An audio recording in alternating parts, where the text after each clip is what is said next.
Good morning, students. In the previous lesson, we have discussed the salts of sodium, washing soda and baking soda by Solvay's process, and today we will discuss the salts of calcium. There are 4 salts of calcium which we have to discuss. The first is lime.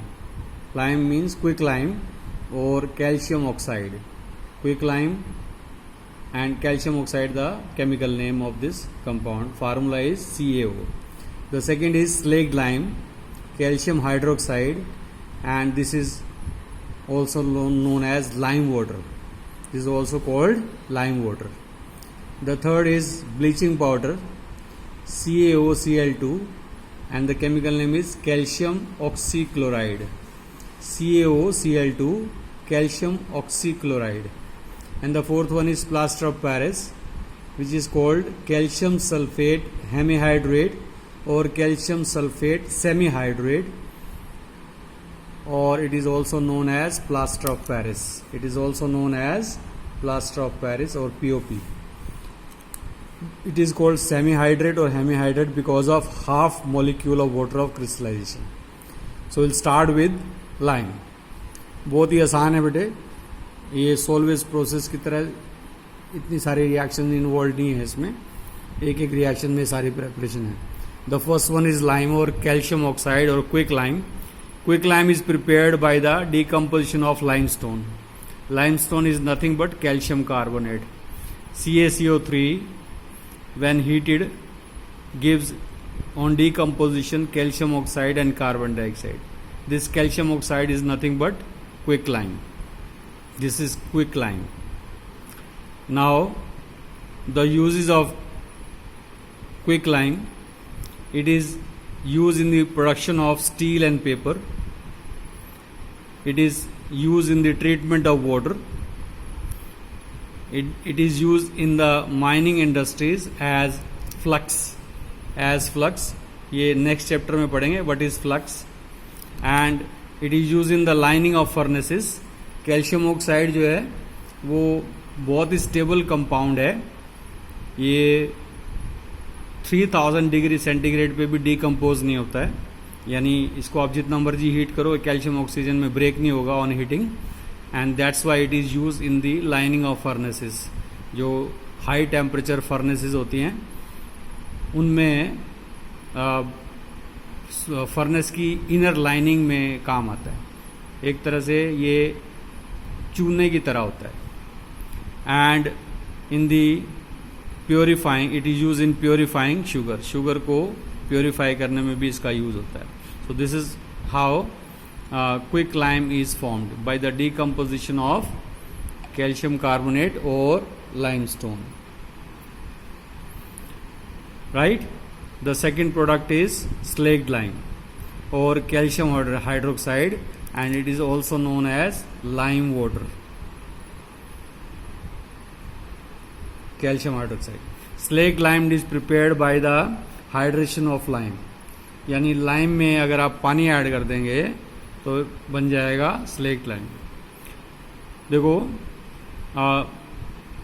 आप आजकल तो जो हम white washing use करते हैं वो बहुत ही modern technology की है, बट पहले बेसिकली हम दीवारों पे जनरली चूना ही लगाते थे.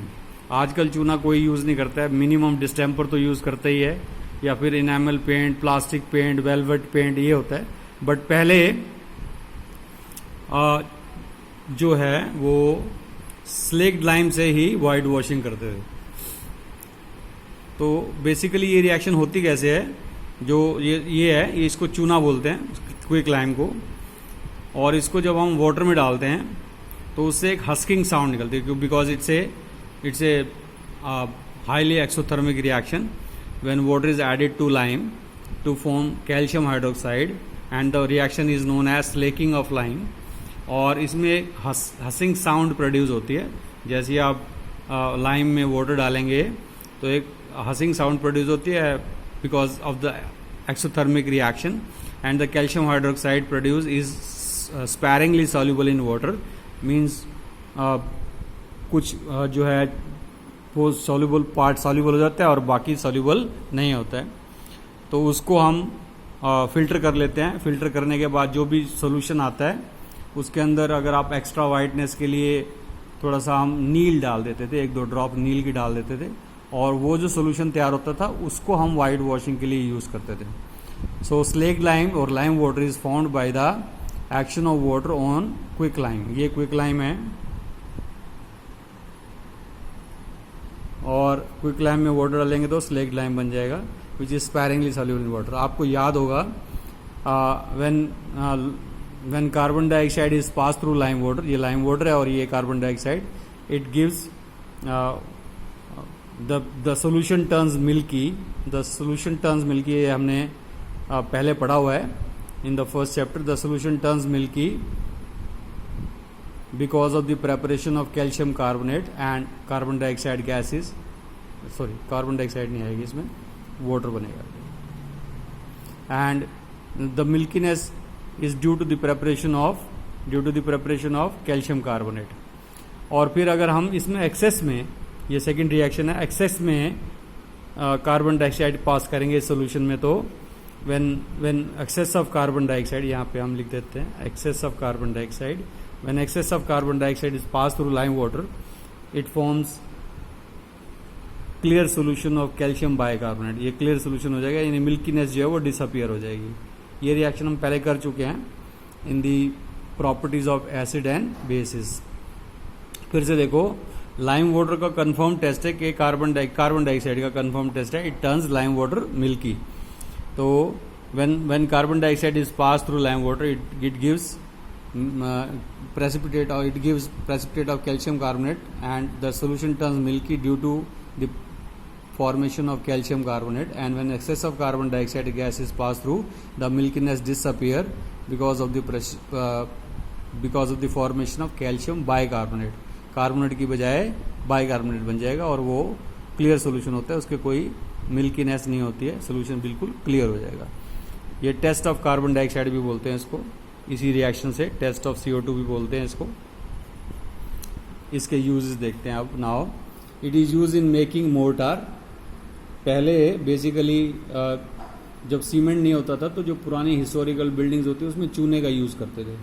चूने से बिल्डिंग, जैसे राजस्थान का हवा महल है वो लाइम से ही बना हुआ है, स्लेकिंग ऑफ लाइम से फिर लाइम मोर्टार बनाते थे, उससे बिल्डिंग खड़ी होती थी। लेकिन आजकल तो खैर उसकी जगह सीमेंट यूज़ होता है, सीमेंट थोड़ा ज़्यादा पक्का है उसके मुकाबले में, और it is use in the as white washing, ये हम डिस्कस कर चुके हैं। बेसिकली क्या होता है कि लाइम वाटर, जब हम लाइम वाटर को दीवारों पे लगाते हैं तो जो कार्बन डाइऑक्साइड गैस है वो रिएक्ट करती है लाइम वाटर से और कैल्शियम कार्बोनेट बनाती है, जो रिएक्शन अभी आपने देखा। और कैल्शियम कार्बोनेट में अपनी एक मिल्कीनेस होती है जिसकी वजह से वो चमकता है, इसीलिए हम इसको एज वाइट वॉशिंग यूज़ करते हैं।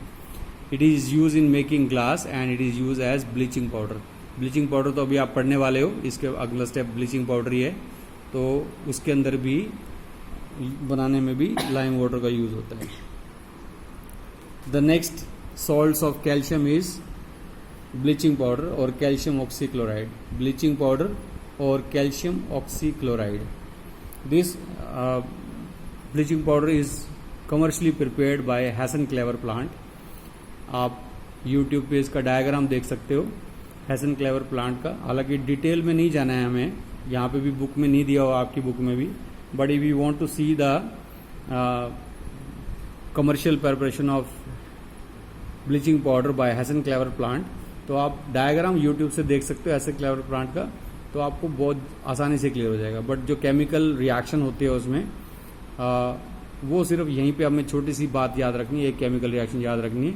डिटेल में हैसन-क्लेवर प्रोडक्शन के बारे में आपको नहीं पढ़ना है। So bleaching powder is produced by the action of chlorine on dry slaked lime. I repeat, bleaching powder is produced by the action of chlorine on dry slaked lime. This is slaked lime, calcium hydroxide, dry कर लेंगे, dry form में लेना है, यानी solution नहीं लेना है इसका।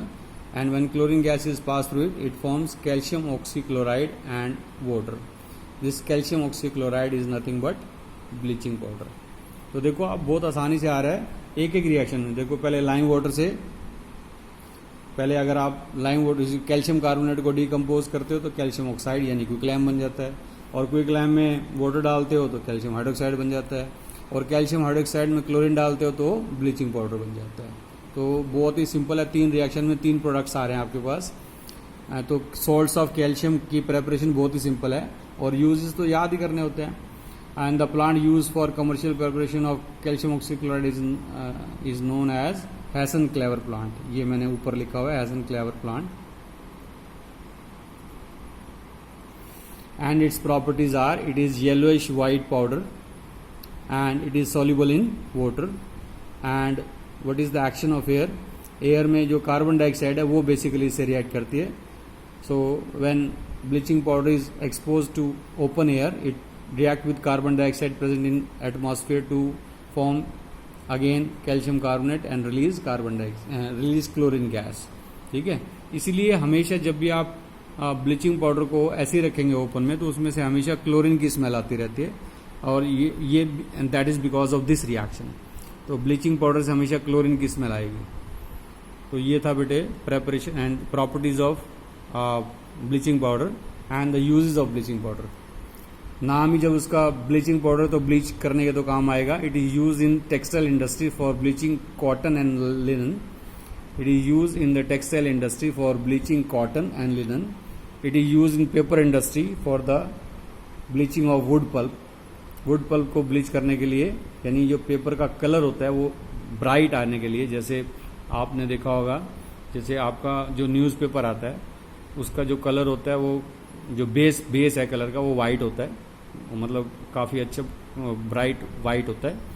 और जब आप उसको रख देते हो ऐसे ही 1-2 दिन के बाद उसी पेपर का, न्यूज़पेपर का कलर आप देखोगे तो उसका कलर जो है वो येलोइश हो जाता है। तो वो बेसिकली क्या होता है, जो उसका ब्लीचिंग इफेक्ट है वो खत्म हो जाता है और उसका ओरिजिनल वही वाला कलर आ जाता है। So it is use in the paper industry for bleaching wood pulp. It is use in laundry for bleaching washed clothes. Bleaching के काम आता है, जैसे कोई मतलब एक्स्ट्रा वाइटनेस के लिए जब हम कपड़ों को एक्स्ट्रा वाइटनेस करना हो तो हम ब्लीचिंग पाउडर का यूज़ करते हैं। लॉन्ड्री में भी इसका यूज़ होता है। वॉशिंग पाउडर का तो होता ही है, बट एक्स्ट्रा वाइटनेस के लिए ब्लीचिंग पाउडर का भी यूज़ होता है। It is use in making wool unshrinkable, ये भी है। It is use for disinfecting water, ये हम डिस्कस कर चुके हैं। जैसे स्विमिंग पूल होता है या पीने का पानी होता है, स्विमिंग पूल में भी हम बेसिकली क्लोरीन को डायरेक्ट नहीं डालते हैं, ब्लीचिंग पाउडर डालते हैं, तो ब्लीचिंग पाउडर से अपने आप ही क्लोरीन गैस निकलती रहती है। और जो वाटर टैंक होते हैं, जो जहाँ से पीने की पानी की सप्लाई आती है, उसमें भी हम ब्लीचिंग पाउडर का बैग डाल देते हैं। उससे जो क्लोरीन गैस बनती है और वो क्लोरीन गैस जो है वाटर को डिसइंफेक्ट करती है, वो बैक्टीरिया को किल कर देती है। And it is use as an oxidizing agent. Bleaching powder is an oxidizing agent. So these are the uses of bleaching powder. तो बेसिकली आपको प्रेपरेशन और यूजेस इन 2 चीज़ों के ऊपर ध्यान रखना है। एग्जाम में आपको ये 2 चीज़ें पूछी जाएंगी, बाकी डिटेल नहीं पूछी जाएगी। Next is plaster of Paris. ये लास्ट सॉल्ट है और इसके साथ ही आपका चैप्टर भी खत्म हो जाएगा। This is plaster of Paris and the chemical name of plaster of Paris is calcium sulphate hemihydrate और semihydrate, because it contains half water molecule of crystallisation. कैसे प्रेपरेशन करते हैं? व्हेन जिप्सम, जिप्सम से बनता है बेटे। जिप्सम क्या होता है अभी आपको समझ में आएगा। When gypsum is heated at in a furnace और a kiln to a temperature of 100 degree centigrade, loses 3/4 of its water of crystallization to form POP, यानी कि प्लास्टर ऑफ पेरिस। इसको हम शॉर्ट फॉर्म में प्लास्टर ऑफ पेरिस बोलते हैं। ये देखो, ये जिप्सम है, calcium sulphate dihydrate, calcium sulphate dihydrate, because it contains 2 water molecule of crystallization. And when it is heated at 100 degree centigrade, it loses 1.5 molecule of water and form calcium sulfate hemihydrate or POP, plaster of Paris। फिर से देख लो, when gypsum is heated at a temperature of 100 degree centigrade, it forms calcium sulfate hemihydrate और plaster of Paris। बहुत ही आसान है। ये gypsum जो है वो सीमेंट बनाने में भी काम आता है बेटे, जिप्सम जो है, और प्लास्टर ऑफ पेरिस तो आता ही है। ये भी, इसमें भी वही प्रॉपर्टी होती है जो सीमेंट में होती है, क्योंकि ये भी एक बार पानी के साथ सोल्यूशन मिलाने के बाद ये थोड़ी देर के बाद क्या हो जाता है, हार्ड हो जाता है। तो जैसे सीमेंट भी हार्ड हो जाता है, तो इसमें भी यही प्रॉपर्टीज़ हैं। प्रॉपर्टीज़ देखो क्या है इसकी। It is reacts with water. फिर अगर देखो ये रिएक्शन आप देखो, ये रिवर्सिबल रिएक्शन है। अगर पीओपी को वाटर से रिएक्ट करेंगे तो दोबारा से जिप्सम बन जाएगा। तो this reaction is reversible in fact at different conditions. So plaster of Paris में वाटर डालेंगे तो दोबारा से जिप्सम बन जाएगा। And the uses of plaster of Paris for setting fractured bone in right position, ये आपने पता ही है। कई बार जब हमारी हड्डियां टूट जाती हैं तो डॉक्टर जो है वो प्लास्टर लगा के उसको सेट करता है बोन को एक प्रॉपर पोजीशन में, और 3-4 हफ्तों से लेके वो हमें एक ही पोजीशन में रखने के लिए, ताकि बोन्स जो है अपने आप जुड़ सकें। In making toys and cast for statues, आपने स्टैच्यूज भी देखे होंगे, कास्ट फॉर स्टैच्यूज बनाने के लिए भी आता है, टॉयज बनाने के लिए भी प्लास्टर ऑफ पेरिस का यूज होता है। It is use in fall ceiling. आजकल आपने देखा होगा कि फॉल सीलिंग बनाने में घर जब बनता है तो रूफ को डेकोरेट करने के लिए फॉल सीलिंग में भी प्लास्टर ऑफ पेरिस का यूज होता है। It is use in making black board chalks जो बनते हैं, हमने जो हम यूज करते हैं स्कूल में डे टू डे लाइफ में, वो भी प्लास्टर ऑफ पेरिस से बनते हैं। And it is use in the apparatus for air tight by ceiling gaps. जो हम एपरेटस, साइंटिफिक एपरेटस यूज करते हैं, उनके गैप को सील करने के लिए भी प्लास्टर ऑफ पेरिस का यूज होता है। It is use in fire proofing material, और फायर प्रूफिंग मटीरियल बनाने में भी प्लास्टर ऑफ पेरिस का यूज होता है। सो आज की केमिस्ट्री अगर हम देखें तो सिर्फ छोटी छोटी 4 रिएक्शन में सम अप करते हैं। ये देखो, ये 4 रिएक्शन है वो। कैल्शियम कार्बोनेट, ये लाइमस्टोन है।